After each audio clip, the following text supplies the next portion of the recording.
Waffeln jetzt? Wachteln, nicht Waffeln. Wachteln. Nein, Das ist Wachteln. nur in Frankreich. Wachteln. Ja, du weißt ja jetzt gar nicht, wo der Kevin wieder steht. Vielleicht ist er ja in Frankreich. Ich glaube nicht, dass Kevin seine Mama in Frankreich wohnt. Nee, die wohnt ganz sporadisch kurz vor Berlin. Da war ich ja auch zwischen Weihnachten und Neujahr. Aber Übrigens jetzt kann ich höre dir ich nix. Ich muss erst- Tropical Island nur empfehlen, ne? Ah, da wollen wir auf jeden Fall dieses Jahr hin, ja. Ja, Warst du mach mit das. dem Camper oder? So. Nee, wir waren mit 4 Leuten, wir waren im Hotel dort direkt angeschlossen. Ja. Und also Das es doch doch. war vollkommen in Ordnung. Ne, das Hotel war tipptopp. Naja gut, preismäßig brauchen wir nicht drüber reden. Für 4 Personen. Aber mal ganz ehrlich, wenn du überlegst, ein Südseeurlaub, der würde nicht genauso viel kosten. Ja. Und der Punkt an der ganzen Sache ist, in der Südsee gibt es auch wahrscheinlich keinen Warsteiner. Naja gut, ist Nee, egal. sicher nicht. Aber ich glaube, das hast du da auch nicht mehr nötig, denn. Nee. Einen wunderschönen guten Abend, guten Tag oder wann auch immer zum Lagerfeuergespräch. Heute mit Markus, seine Wenigkeit, dem Kevin und Manfred oder Manni und heute als Gast der Dietmar. Den Dietmar werdet ihr schon kennen aus Film, Fern, Radio und überhaupt, denn auch Dietmar war genau wie bei Manni auch schon mal beim WDR zu sehen. Tja, aufpassen, wenn man hier zuschaut. Also, wir wünschen euch eine wundertolle, schöne Unterhaltung am Lagerfeuer und passt auf, verbrennt euch nicht. Dann übergebe ich mich jetzt, nein, Quatsch, ich übergebe dann jetzt mal an Markus, dann kann der ein bisschen weiter erzählen. Ja, danke, liebe Astrid, auch von mir erstmal schön, dass ihr eingeschaltet habt. Herzlich willkommen. Und ja, Dietmar, auch schön, dass du dabei bist und uns heute tatsächlich deinen Eigenbau vorstellen möchtest. Ich würde sagen, erzähl uns doch erstmal ein bisschen was von dir. Ja, also ich bin gerne unterwegs und ich bin eigentlich kein Freund von Hotels, die sind mir irgendwie zu teuer. Ja, dann habe ich erstmal im Auto gepennt, früher, wo man jung war, dann war das auch nicht mehr der Hit. Dann vor dem großen Corona-Märchen hatte ich dann noch eine Tour nach Spanien gemacht mit meiner Bettrolle. Made natürlich auch selber genäht, denn das Problem war, wenn ich mir so ein Ding aus Australien kommen lasse, die kosten nicht viel, aber der Zoll und der Versand ist gigantisch. Also habe ich mir dann nachher selber eine konstruiert und die dritte war funktionsfähig. Aber man konnte das Teil auch nicht überall aufbauen bzw. benutzen. Und an manchen Stellen war es sogar recht peinlich, wenn man zwischen den Wohnmobilen damit pennt. Ja, und dann kam die große C und dann konnte man nicht weg. Und dann dachte ich, ja, hallo, ja. Was ist denn mit den ersten beiden Bettrollen, Prototypen? Was hat denn da gehapert?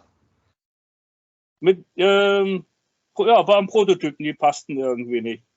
Die waren irgendwie nicht perfekt, so wie ich es mir dachte. Jetzt habe ich mal eine Frage. Zufrieden mit. Was ist denn eine Bettrolle? Ist das Bettrolle ist so eine Art Schlafsackhülle. Da packt man alles rein. Die Australier schmeißen so auf den Pickup. Die haben also mehr Platz wie ich. Die Autonormalverbraucher in Deutschland. Am Platz, wo man ankommt, dann rollt man die aus. Dann hat man entweder eine Schlafsack-Bettrolle oder, wie die Australier sagen, ein Zwack. Dann kommen da noch ein paar Zeltstäbe dabei und dann hat man ein kleines Notzelt. Ist das denn auch das Foto, was du uns hier geschickt hast, mit dem Bärchen drauf oder was das ist? Genau. Ich weiß nicht, welches Foto du gerade meinst. Meinst du mit dem Iltis? Ja, oder Iltis. Ist das eine Bettrolle? Ich sehe kein Bild, was du... Nee, das haben wir uns vorher ausgetauscht. Ja, das ist dieses Bild, die Zuschauer sehen das eh schon die ganze Zeit. Das ist dieses khaki-farbene Etwas auf dem Boden, was aussieht wie eine Kreuzung zwischen Zelt und Schlafsack. Ich frage nämlich, muss es dann wohl sein. genau, ich frage nämlich deswegen, vielleicht bin ich nicht die Einzige, die nicht weiß, was das ist. Nee, also das ist so genommen eine Schlafsackhöhle eigentlich, wo man dann Krabbeltier sicher pennen kann. Ah, okay. Naja, die kommen halt auch durch den einzelnen Eingang, wo du auch drin gehst. Oder Nee, nach vorne hin, ich krabbel von der Seite rein und mache einen Reißverschluss zu. Und nach vorne hin habe ich noch ein Mückennetz. Also das du bist also wirklich drin abgeschottet. Ja, das ist sowas wie ein Bunker, was Krabbelviecher anbelangt. Was Krabbelviecher anbelangt, ja. Aber ein Traktorfest ist er nicht. Muss man sich so vorstellen wie ein Ein-Mann-Zelt mit Fliegengitter und Eingebauten Ja. Schlafsack. Genau. Ja. Also eigentlich bei der Bundeswehr haben wir da immer Dackelgarage zugesagt, nur dass wir da alles selber zusammenbasteln mussten. Nee, Ja. ist nicht zu vergleichen damit. Ach, überhaupt gar nicht? Nein.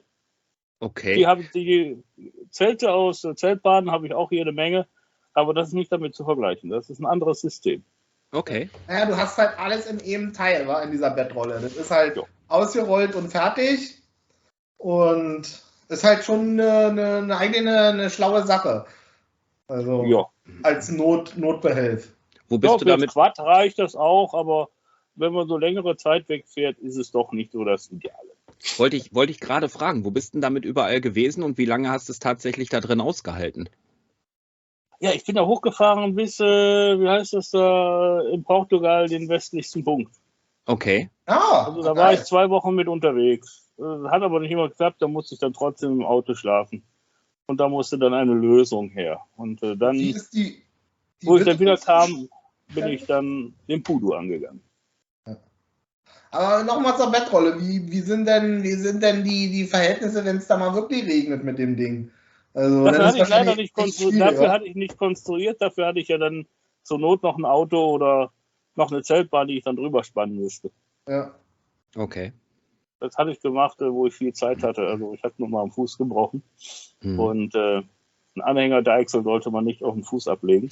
Beziehungsweise sie ist eingeschlagen hinter der Stahlkappe und das war dann nicht so gut. Ja. Unfälle Da habe ich dann passieren. 6 Wochen Zeit, um die zu nähen. Das heißt, du hast alles selber genäht, also so richtig mit Nähmaschine und Ja, ich mache das für die Chinesen, ich klaue die Ideen und dann fange ich an zu zeichnen und dann fange ich dann an zu entwickeln. Und wie halt dann macht man Typ 1, gefiel mir nicht, habe ich verschenkt, die Leute wollen nichts dafür geben, aber schnappen danach. Nummer 2 hatte ich dann billigeres Material genommen, das habe ich dann auch verschenkt. Und die Nummer 3 passte. Jetzt hätte ich sogar Nummer 4 entwickelt für einen, wo ich denen aber sagte, ich brauche 5 Meter Stoff. 6 laufende Meter Stoff, fing an zu heulen und ist weggelaufen. Bevor ich überhaupt sagte, ich will noch wenigstens einen Fünfer haben für ein Bier. Ja. Nee, das ist ein undankbarer Job. Ja, na, sowas kann man wahrscheinlich auch ja nicht in irgendeiner Preiskalkulation herstellen, dass man damit gewerblich arbeiten kann, ist ja klar. Das kann ja nur reiner Hobbybereich bleiben, weil da müsste man so große Fertigungsserien, dass man da noch dran verdient haben, dass es sich ja nicht mehr lohnt. Ja, ja Also gut, ich habe jetzt ein Modell entwickelt, ich habe es gerade nicht zur Hand, das könnte man recht schnell entwickeln. ich wollte gerade sagen, das geht ja Schneller mehr so in Richtung Manufaktur dann in dem Sinn und das ist ja eh immer alles ein bisschen, ich sag mal, exklusiver, teurer, beziehungsweise du entwickelst ja immer wieder neu die Idee, beziehungsweise veränderst, verbesserst oder ja, verschlimmbesserst im Notfall auch, ne?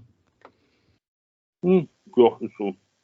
Ja, deswegen. Also es ist preislich, denke ich, auch gar nicht zu beziffern. Du hast den Materialeinsatz, aber die Stunden kannst du dafür einfach oder die Arbeitszeit kannst du einfach gar nicht rechnen dafür, ne? am Ende ist halt immer das Problem die Arbeitsstunde. Ja. Ich habe ja auch sehr viele Anfragen für bestimmte Sachen zum Machen, aber man muss einfach realistisch sein. Eine Arbeitsstunde muss man mit 50 Euro einpreisen. Anders geht's nicht. Und das ist so ja noch ganz unten am untersten Ende. Und dann wird es halt immer sofort schwierig, weil dann hast du 10, 20 Stunden und das sind ja schon mal alleine nur 1.000 Euro Lohnkosten und dann das Material dazu, dann sind die meisten schon wieder gewillt, das dann doch nicht mehr zu haben. Ja, Das ist ich einfach habe so. ich hab das halt gesehen bei dem Gestänge beziehungsweise bei dem Käfig für meinen Anhänger im Prinzip. Materialwert ist, ich sag mal, ja gut, das ist, ne? Aber du hast halt die Zeit, die du da dran hängst. Du musst es schleifen, also erstmal schweißen, schleifen, lackieren, tralala und das will ja auch alles bezahlt werden irgendwo, ne? Das stimmt, also das kann ich auch sagen. Viele fragen auch immer, was ich nehmen würde, wenn ich meinen verkaufen würde. Und wenn ich dann sage, das ist 1 Jahr Bauzeit oder überhaupt gewisse Sachen ist 1 Jahr Bauzeit, dann fallen die immer völlig vom Glauben ab. Das sind einfach diese Sachen, dieses Manpower, das ist extrem aufwendig. Und wenn man das irgendwie verkürzen Ja, könnte. wir haben halt, das ist halt eine reine Handfertigung und wir haben halt keine Serienfertigung, sondern Manufaktur und das heißt gleich immer Höchstpreise. Ich meine, man muss nur dran denken, ich habe letztens einen Kronleuchter gesehen, der hat 10.000 Euro gekostet. Wenn man wenn man ihn ansieht, würde man sagen, okay, wenn der aus China aus dem Werk kommt, der kostet vielleicht 200, aber dadurch, dass der Handarbeit war, hat der 10.000 Euro gekostet. Und so sind mit unseren Produkten ja, oh, Manni, du würdest dein Ding für 50.000 Euro verkaufen müssen, würde ich jetzt mal persönlich einfach schätzen, wenn du die Arbeitszeit einrechnest. Wenn man die Arbeitszeit mir nicht um die 2.000 Materialkosten, sondern einfach deine Zeit, die du da investiert hast. Ja. Genau. Ja gut, dann müsste ich auch mit Dietmar 1500 Euro, sein. 1500, 2000 Euro nehmen. Da fangen die an zu heulen, was, bei der Konstruktion. Ja, klar. Aber man Das hat ist ja so seine ein Ideen, man hat den Wagen, man muss das ja entwickeln, irgendwie auf Papier bringen. Dann fängt man an, dann muss man mal, oh hups, dann geht man auf den falschen Weg, dann muss man wieder zurückbauen und wieder anfangen. Und bis das dann steht, Manni hat ja jetzt den dritten, der dritte ist wahrscheinlich einfacher. Der zweite würde bei mir jetzt auch wahrscheinlich einfacher werden, weil man ja nicht mal weiß, wie es geht. Aber die Erfahrungswerte, die bezahlt einen ja keiner. Eben, Bis genau. man dann Aber das perfekte Fahrzeug hat. Aber Das da sind wir kommt jetzt, da perfekt sind wir Geld. nämlich jetzt genau beim richtigen Thema, Dietmar. Es geht um deinen Pudo. Ja. Ne? Ja. Dann erzähl, wie bist du auf die Idee gekommen, den so zu bauen? Kein Bock mehr auf Bettrolle, kein Bock mehr auf im Auto schlafen und viel Zeit, denke ich einfach mal.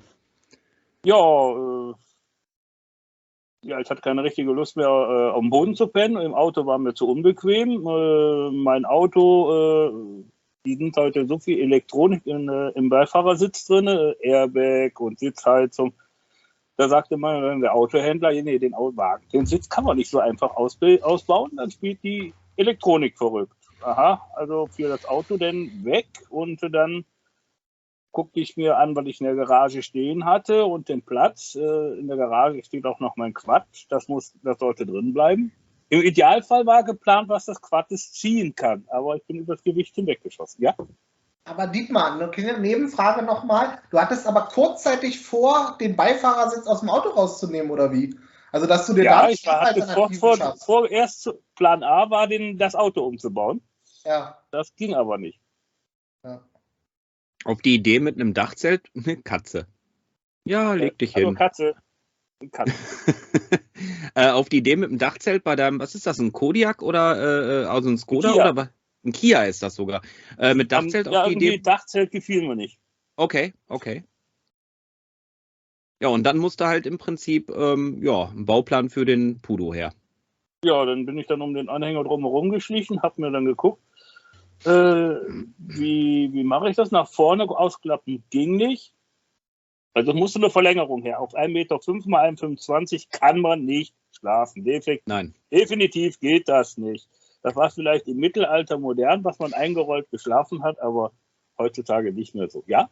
Also es ist, nur mal jetzt so zum Verständnis, du hast diesen Kofferanhänger, hast du dir gekauft oder den hast du gehabt? Den habe ich schon gehabt. Und da hast du dir überlegt, da machst du was raus. Jo. Aber das Okay. war vorher kein Kofferanhänger, Nee, oder? das War ist ganz normaler alles offener nachträglich Anhänger. entstanden. Ah, Okay. okay. Und dann hast du den Koffer da drauf gesetzt. Ja, ich habe die Bracken runter. Ja, genau, dann habe ich da drum rumgeschlichen, also nach vorne. Die Bracken wollte ich dann runter machen, habe ich auch gemacht. Nach vorne hin konnten wir, weil ich dann zu hoch gekommen wäre, wenn ich über die Bracken gegangen wäre. Ja, dann guckte ich also nach vorne ausklappen, ging nicht. Da habe ich die Dachse nur 60 Zentimeter, das passte nicht. Rechts und links waren wir zu kompliziert. Dann blieb da nur noch nach hinten ausklappen. Okay. Und dann habe ich einfach gedacht, ja, so wie ich bin Straßenwärter, die Streuer werden auf so Stützen abgestellt, die reingeschoben werden. Dann habe ich das Prinzip einfach übernommen. Und das funktioniert eigentlich ganz gut. Ich klappe den hinten aus, kommt hinten eine senkrechte Wand rein, der Fußende, dann oben das Dach wird dann einfach mit so Riegeln oben festgemacht und hinten eingehakt. Und die Festigkeit, die kriege ich dann durch die Druckknöpfe, die wiederum nach unten ziehen. Mhm. Mit anderen Worten, du brauchtest auch TÜV, du müsstest dich mit dem TÜV irgendwie kurz schließen. Ja, ich bin Du darfst. natürlich, bevor ich die erste Schraube losgemacht habe, zum TÜV-Onkel gefahren, was ich auch jedem empfehle. Ein kurzes Gespräch. Hallo Lilo, geh mal beiseite. Mit der Katze zu füttern. Also, nein, Lilo ist nur mein Helferchen. Also, so. Ja genau, bin ich erstmal zu TÜV-Onkel gefahren, habe gefragt, was ich darf. So, guckte der sich an und hat dann wie viele Leute gelacht, der ist zu klein. Und so ich, nein, ist er nicht. Gut, was darf ich denn überhaupt? Dann sagt er, ja, er darf nicht länger werden, er darf nicht breiter werden und die Kilos durfte ich übernehmen und bei der Höhe hat er 1,80 Meter vorgegeben. Gesamthöhe vom Boden? Vom Boden, ja. Ja. Über alles. Ja, hoch ist er dann 1,76 geworden. Das, ich habe dann diese Stahlwinkel genommen. Ja, warte mal ganz kurz, den finde ich ja sowieso extrem. Mir hat am besten gefallen, dass du sowieso alles recycelt hast. Du hast ja schon gesagt, du hast damit zu tun mit den Schildern und so und die sind ja auch kleiner dein Baumaterial geworden. Sowas finde ich ja immer gut, wenn man recycelt oder Sachen nutzt, die man eh schon hat. Oder die eigentlich keinen Wert mehr für andere haben, aber ist ja ein wunderbares Aluminium, wa? Bestimmt 1 Millimeter oder so. Ja, toll. Ja, das ist 3 Millimeter. 8,25 Kilo pro Quadratmeter habe ich mal irgendwo nachgeschlagen. Wow. Ja, Ja, also, Schilderalu. Na klar, logisch, ja. Kleinkaliberfest. Ja, da hast du ein bisschen Wandstärke. Ja, genau. So, ich habe das hier auch gesehen, also meine schwere Konstruktion hatte sich ja auch bei der letzten Tour bewährt, wo ich ihn da mal umgelegt habe. Den Asphalt hat es mehr wehgetan als wie mein Hänger. Ja. Na, da kommen wir noch zu. Dann erzähl mal, also du warst beim TÜV, hast das Projekt abgesprochen, hast so ein paar Eckdaten mitbekommen, Höhe, Länge, Breite, Gewicht und dann hast du Ja, und dann habe ich dann fiel mir direkt ein, halt diese Regale, diese Winkel. Und daraufhin habe ich die dann Bracken runtergeschmissen, festgeschraubt. Wie Fischertechnik sieht das Zeug ja aus, dieses Gerüst gebaut, erst mit den schmalen Schienen, die habe ich dann wieder runtergeworfen und dann breitere drauf gemacht. Und dann hatte ich schon mal eine feste Konstruktion. Dann habe ich den Hänger einfach, weil der TÜV-Onkel keine Lust hatte, vorbeizukommen, einfach mal zu ihm gefahren. Er guckte mich dann ganz böse an, damit sind sie zu mir gekommen. Warum nicht? Hält doch. Ja, hat er die Zwischenabnahme gemacht. Er sagte, viele Fotos weiterhin machen. Ich habe auch die Vollabnahme nachher bestanden.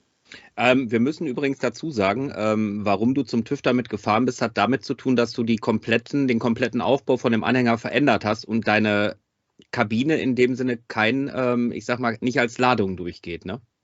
Nein, der ist festgeschraubt. Ja. Insgesamt habe ich 250 Schrauben verbaut bei dem Teil. Ja gut, aber es ist halt wichtig, ich sag mal, wenn die Leute zuschauen, Ja, warum, unten ne? habe ich einen Rahmen gemacht mit Ja. diesen Winkelschienen und daraufhin habe ich dann wiederum nach oben hin verschraubt. Weil Also fest verschraubt, die Bracken sind weg und eine ganz neue Konstruktion. Zum Wohnwagen habe ich es allerdings nicht gereicht, sondern nur zum Kastenwagen. Ja gut, aber es ist halt ein keine anderes Prinzip vom Sinn her wie bei Manni mit der Absetzkabine, die dann als Ladung eigentlich durchgeht, ne? Ja, genau. Mhm. Ja. Dann hast du also den Aufbau gestaltet aus den Profilen und hast ihn von außen mit den Resten von den Schildern beplankt. Ja. 4 große Verkehrsschilder mussten dafür herhalten. Wie du dann Ja. fertig warst, hast du doch Dickes bestimmt irgendwann mal die erste Reise dann unternommen. Ja, Probefahrt ging nach Belgien. Aber ich wollte noch ein bisschen zur Technik ein paar Sachen fragen. Und Ja. zwar, du hast ja eine relativ geringe Grundfläche. Die Zuschauer sehen das ja. Und du hast, um die Grundfläche für das Schlafen zu erweitern, hast du dich ja für diese Klapplösung entschieden. Ja. Das finde ich gar nicht so ungeschickt. Also mir als erstes, also ich muss ja mal erzählen, das erste, was ich gedacht habe, ist, okay, der Wohnwagen ist sehr klein. Okay, er ist noch kleiner, als du gedacht hast. Und dann, oh, er ist ja noch viel kleiner, wenn du ihn von innen mal siehst. Und dann habe ich mir gedacht, warum schläft er nicht gleich im Auto?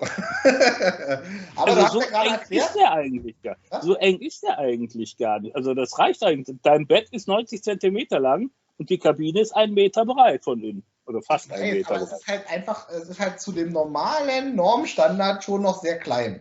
Also ich denke, du hast wirklich den kleinsten Wohnwagen, den es gibt. Ich wüsste nicht, ob es noch viel kleiner geht, außer Also- wenn man an Fahrrad anhängt. Inspiriert hatte mich der René Kreher mit seinem Mini-Wohnwagen, Mit dem Fahrradanhänger. mit dem Fahrradanhänger.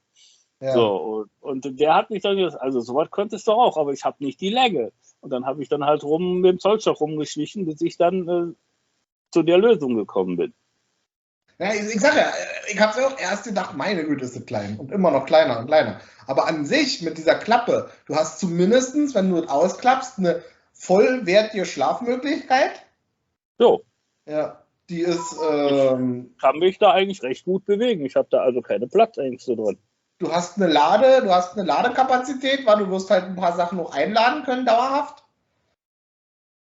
430 Kilo Maximalgewicht, das durfte ich ja übernehmen und mit der Grundausstattung, das heißt also Matratze, Schlafsack und Kopfkissen und Batterie, 240 Kilo.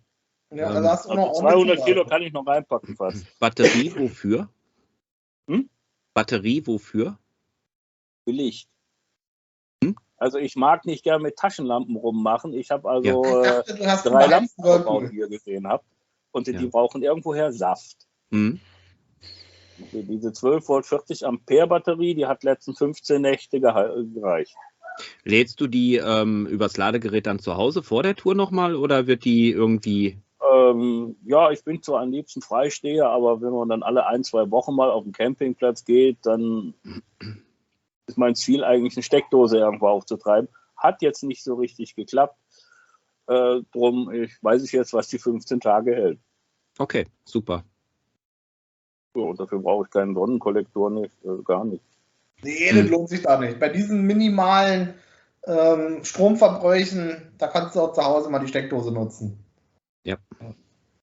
Da du ja eh nicht dauerhaft damit unterwegs bist in dem Moment, also ich sag mal, wenn du damit so lange hinkommst, ist doch ja vollkommen in Das ist eine Ordnung. Menge Stoff. Bitte was nochmal?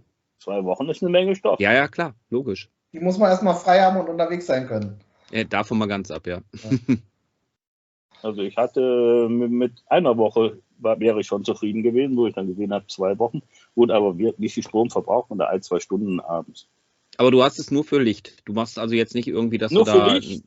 Jetzt habe ich was nachgerüstet. Nach dem neuesten Update habe ich so eine Panel eingebaut. Da habe ich nur jetzt noch einen Zigarettenanzünder drin und 2 USB-Stecker. Ah, okay, auch So wegen eine Art Handyladen von Hecken, etc. Ja, das kann ich auch damit machen. Konnte ich früher auch schon, aber jetzt geht's einfach. Wo hast du die Batterie eingebaut? Die hatte ich zuerst, Physik war nicht so mein Ding, darum wusste ich nicht mit Parallelschaltung. Und da ich nur einen 10 cm. Hast du das nicht einschlafen? Wie bitte? Astra, Ich höre doch dazu. Sag mal. Aber deine Also ich Augen hab, machen immer nur nach oben und so. Nicht, dass Also unter der Schlaffläche, Aber du kannst mal ein bisschen Holz nachlegen, Kevin. wird kalt, ja? Die wird kalt. also unter der Schlaffläche habe ich 10 cm Stauraum. Und da ich Parallelschaltung nicht kannte oder nicht wusste zu dem Zeitpunkt, habe ich gedacht, Mist, ich brauche 12 Volt, 40 Ampere, hatte ich so ausgerechnet, brauche ich an Strom. Hatte ich eine schöne kompakte Batterie gefunden, aber die nicht unter die Ladefläche passte. Also habe ich die dann nach hinten rechts in Fahrtrichtung hinten rechts reingesetzt von innen. So wurde dann der Schwerpunkt etwas arschlastig und das mögen Anhänger nicht. Nee.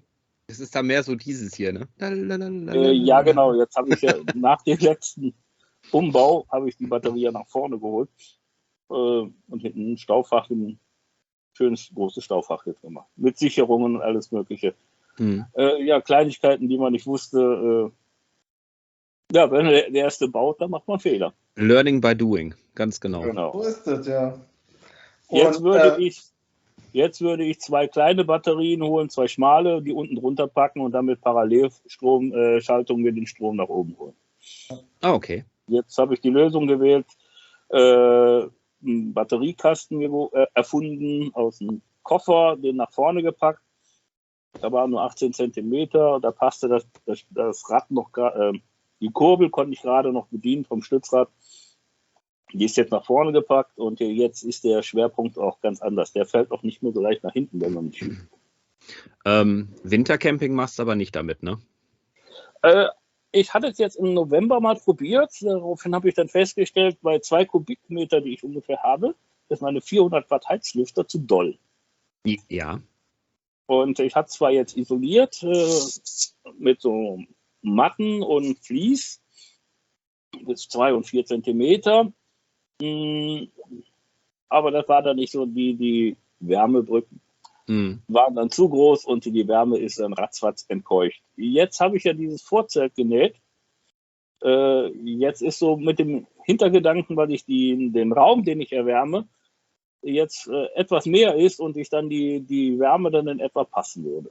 Ja, also hast du vor, mit dem auch mal im Winter unterwegs zu sein? Ja, Problem ist nur, im Winter habe ich meistens, wenn es wirklich Winter ist, Winterdienst. Ja.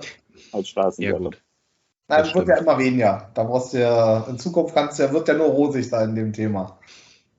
Ja, das hat es immer wieder gegeben. Also wenn man an jeden Mist glaubt, den unsere Politik erzählt. Wir haben dann, zumindest jetzt immer vier Monate Herbst. Und zwischendurch nochmal der 4 Winter Monate rutscht weiter April. nach hinten, aber wenn er dann kommt, dann ist er auch da. Ja, das stimmt allerdings, ja. Apropos selber nähen, dass du das Zelt direkt konstruiert hast, ein Zelt von der Stehe von 1,78 mal 2 Meter, wenn ich das so richtig verstanden habe. Ja, 1,50, 2,30 lang. Also richtig professionell, auch mit so Scheiben drin. Also ich habe mir das nur auf dem Bild angeguckt. Ich werde es natürlich auch irgendwann mal live sehen. Also es sieht so aus, als wenn es gekauft ist. Ja, du hast da mit der Nähmaschine doch irgendwie gutes Ja, Talent. also die Nähte stehen so ein bisschen was zur Seite weg. Ich kriege das nicht so schön hin, die Plattennähte so hin wie die. Ich habe ja eine herkömmliche Nähmaschine und ich kann die ganze Wulst da durchzuziehen, ist das Problem. Naja, aber man muss improvisieren können, das ist ja die Kunst, nicht? Funktionieren. Man muss es nicht wie die Industrie perfekt hinbekommen, sondern man muss es mit seinen Mitteln gut hinbekommen. Das wird funktionieren. Ich kann da meinen Stuhl, mein Bett reinstellen und meinen Tisch. Das funktioniert schon mal. Ja, ich will da halt nicht drin tanzen, sondern sitzen. Und zu zweit in dem Fahrzeug ist das gänzlich unmöglich, wa? Ich gehe davon aus. Es wird kuschelig, ne? Naja, also ich sag mal, vor 30 Jahren hätte der Platz für meine Frau und mich gereicht, jetzt nicht mehr so. Aber ansonsten durch das Vorzelt könnte sie jetzt mitfahren.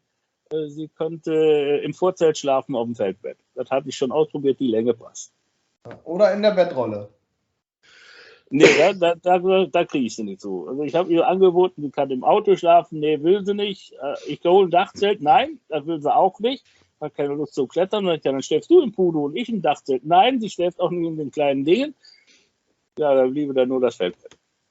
Da fällt ja auch noch eine Ausrede für einen. Also fassen wir mal zusammen. Die Grundfläche von dem Anhänger ist wie groß?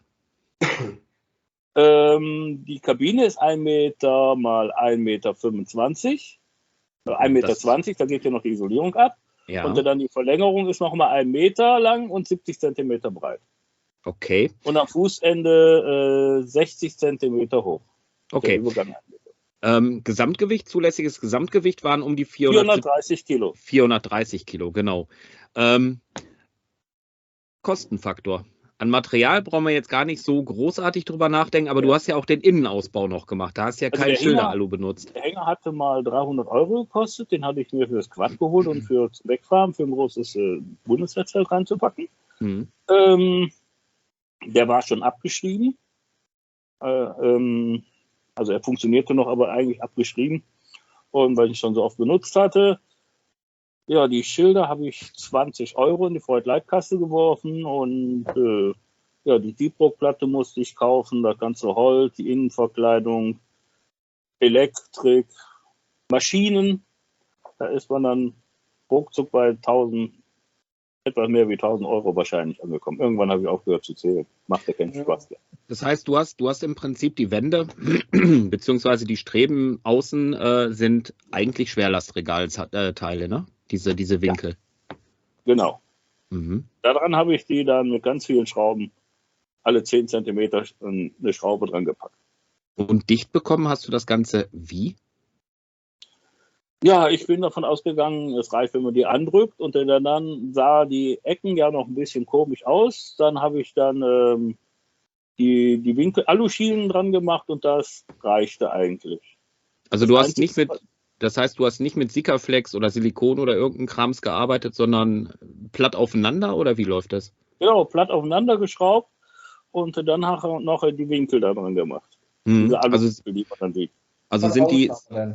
Bitte was? Die Winkel dann von außen wieder. Genau. Der Geklebt, festgeklebt. Ja. Okay, ja sozusagen gut, dann. fließen die dann ab. Ja. Also die Das Frage ist, Einzige, ob es was jetzt dann war, trocken weil ich ist. dann mal gesehen habe, beim Money, da hatte es dann geregnet, das sah ganz gut aus, nur kam das dann durch. Das Dach habe ich mit Popnieten festgemacht und die waren nicht dicht und da habe ich dann mit viel Silikon nachgebessert. Ja. Naja, Okay. das ist immer, wenn die Niete der Stift rausfällt, dann hast du sofort ein Loch da immer. Ja.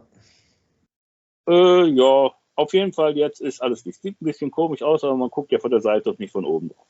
Ja. Auch nicht schlecht. Astrid, du siehst so aus, als wenn du was fragen möchtest. Ganz dringend. Na, ich habe gerade so gedacht, also stelle ich mir das vor, das ist jetzt die Außenwand, sage ich jetzt mal, und dann hast du dann noch so einen Winkel drauf gemacht, von außen, ne? Ja, das war dann Fusch am Bau zu verdecken. Ja, aber ich wollte also von wegen, damit es dicht wird. Ja, eigentlich war das eher fürs Auge gedacht. Nebenbei ist es dann noch dicht geworden. Wir hatten ja eingangs, bevor wir das Ich habe Video die mit der angefangen haben. Stichsäge zugeschnitten, die Außenwände. Ah, okay. Wir hatten ja anfangs, bevor wir das Video angefangen haben aufzunehmen, hatte ich dich ja gefragt wegen der Heckklappe hinten, also wegen dieser Erweiterungsklappe. Da hast du mir gesagt, da sind keine Dichtungen verbaut, sondern das ist einfach komplett so, wie es ist, flach dichtend. Und ja, dann hast du irgendwas gesagt von wegen, du darfst nicht durch tiefes Wasser fahren. Ja, weil die Luft, stellte sich heraus, diese beiden kleinen Löcher an der Seite, die Zwangslüftung war zu wenig.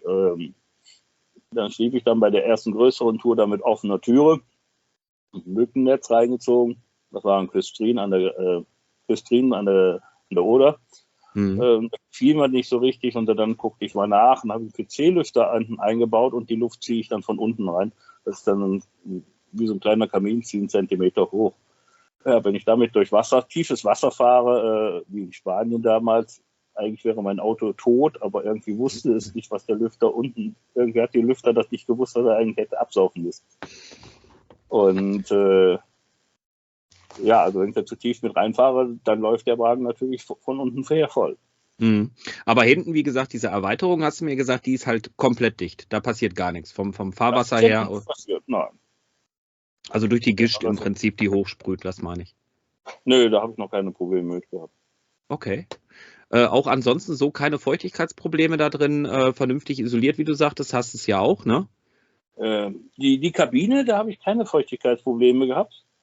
Nur Schwitzwasser an der Verlängerung, das war das Problem. Beim ersten Mal hatte ich noch die nackte Innenverkleidung und dann hatte ich dann auf einmal eine Tropfsteinhöhle in Belgien gehabt, das gefiel mir gar nicht. Dann habe ich ein paar Druckknöpfe gesetzt und eine Innenverkleidung aus Leinen gemacht. Funktionierte eigentlich auch ganz gut, nur dann was ich nachher herausstellte, ist, die Feuchtigkeit ist immer noch da. Sie bildete sich dann nur hinter der Verkleidung. Und dann bei dem großen Filmdreh winkt auf einmal, huhu, ich bin da, Schimmel. Oh. Dann hatte ich dann das große Loch rausgeschnitten. Ja. Naja, Dann das hatte ist ich die halt, Lösung gemacht. wenn man so in so wenig Raum rein diffundiert als Mensch. Die Feuchtigkeit kommt ja aus dir heraus. Die muss halt irgendwie abgeführt werden. Und bei, was wirst du haben? 2 Kubikmeter? Wie bitte? Du wirst 2 2 Kubikmeter. Ach, du kriegst ja noch was zu essen. Also, Oh, wie schön. Guten Abend.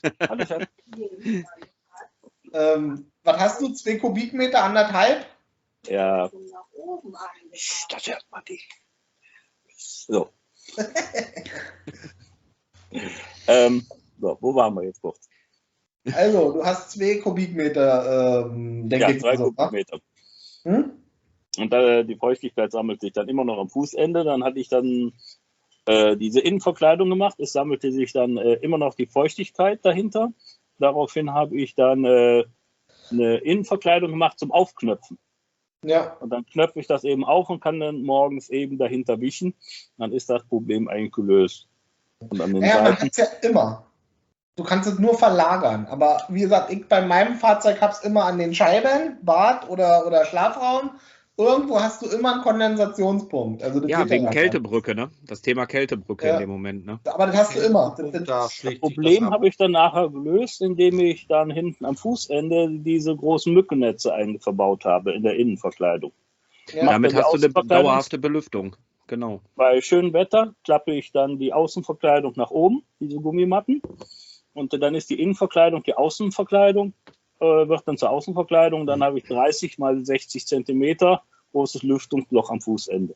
Wunderschöne Belüftung. Wunderbares Raumklima gibt es. Ja. Ja, du musst halt immer einen konstanten Luftzug haben, dann ist das Problem weg. Und gutes Wetter. Und gutes Wetter.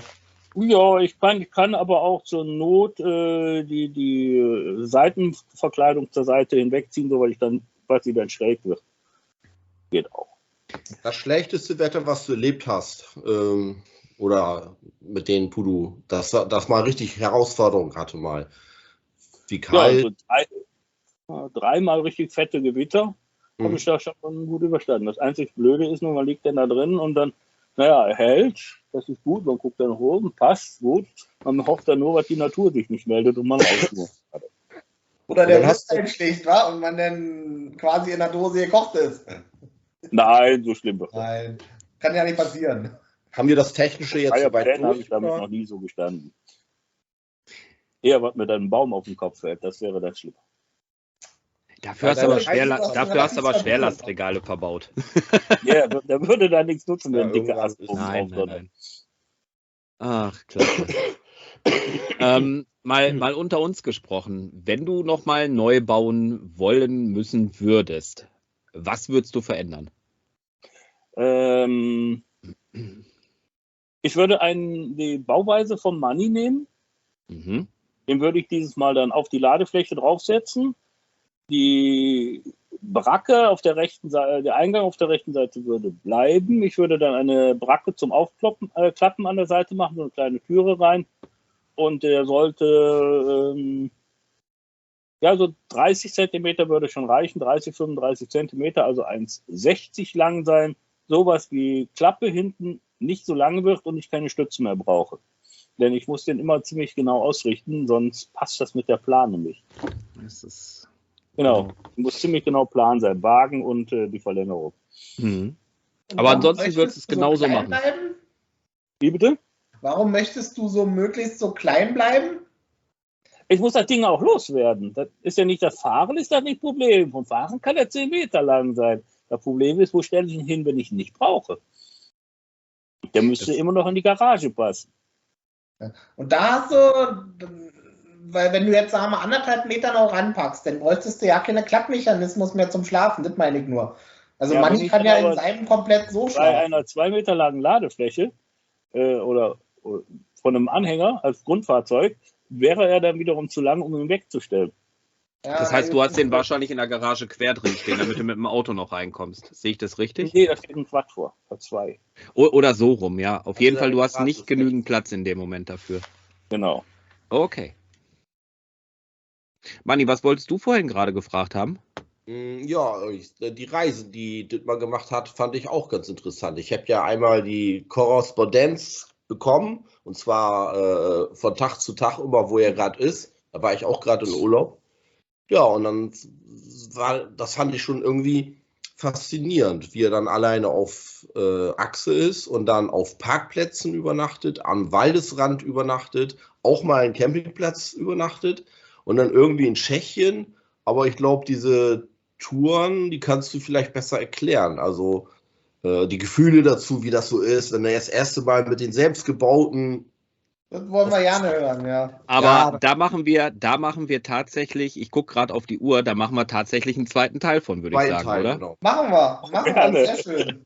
Ne? Perfekt. Dann würde ich sagen, machen wir an der Stelle jetzt erstmal Schluss. Danke, Dietmar, für das erste. Was? Halt, Also, das halt. der Dietmar hat die Ehre, uns nützliches oder unnützliches Campingutensil vorzuschlagen.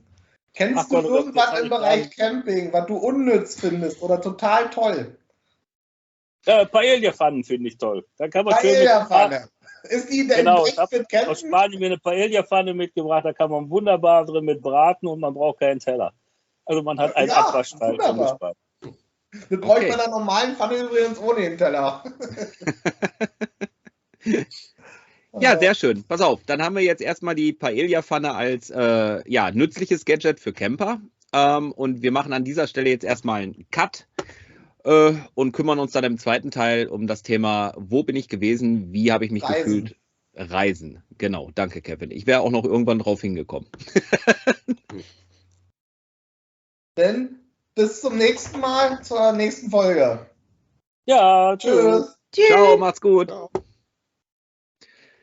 Puh, so, Ich habe nicht mehr hingeguckt. Gut, Markus. Dankeschön. Ja. Ich habe doch diesen gemacht. Markus hat nicht aufgepasst, ich habe diesen gemacht. Echt, du hast diesen gemacht? Du musst grad rufen.